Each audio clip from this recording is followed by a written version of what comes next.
من هو المحظوظ؟ يتكلم الناس أن فلان حظه طيب، عنده بيت، عنده سيارة، عنده أولاد، عنده زوجة جميلة. هذه كلها حظوظ، ولكن من حظوظ الدنيا ولا حسد فيها. المحظوظ الذي يعلم أن من قرأ آية الكرسي بعد كل صلاة لم يمنعه من دخول الجنة إلا أن يموت ويقرأها. المحظوظ الذي يعلم أن قراءة سورة الإخلاص 3 مرات تعدل ختم القرآن الكريم ويقرأها.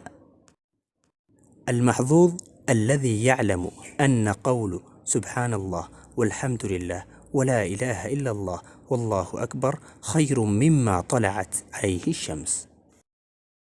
المحظوظ الذي يعلم أن من استغفر للمؤمنين والمؤمنات كتب الله له بكل مؤمن ومؤمنة حسنة ويقول ذلك.